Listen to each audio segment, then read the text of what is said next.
can love the beach too.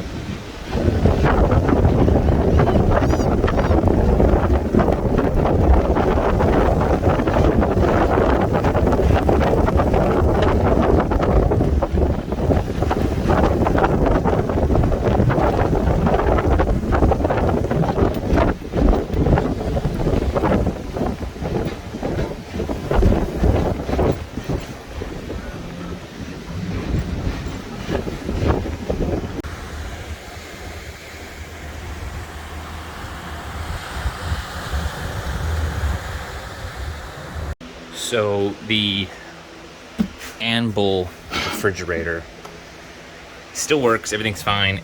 When it broke in the inside there, I actually had it thaw a little bit and stuff. I think some butter that melted got down in the cracks. Some bugs got in it. It got stinky.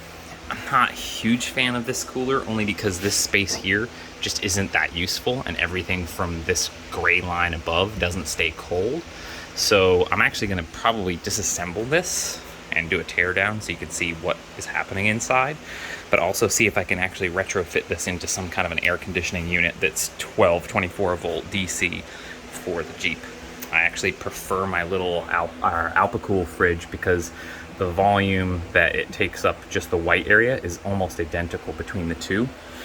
So that's the update on that. These little hinges are also getting a little bit rusty, which I kind of expected, but I don't like that you can't remove the lid very easily. It's a lot of weight as it's spring-loaded back. Just from a design standpoint, it's not my favorite fridge by any means, but that's the future fate of it.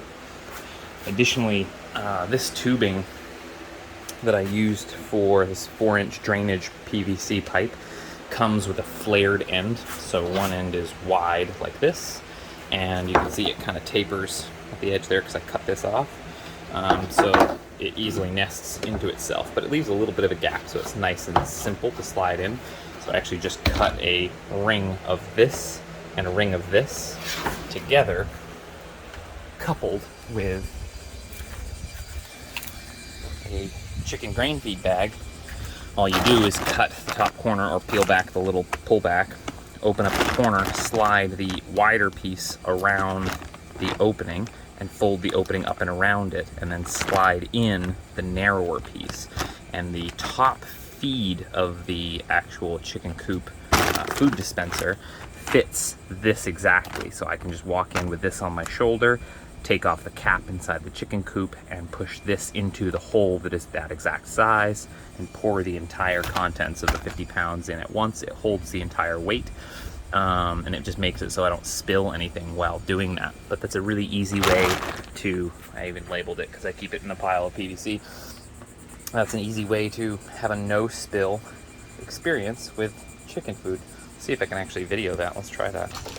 So there's the little lid. It's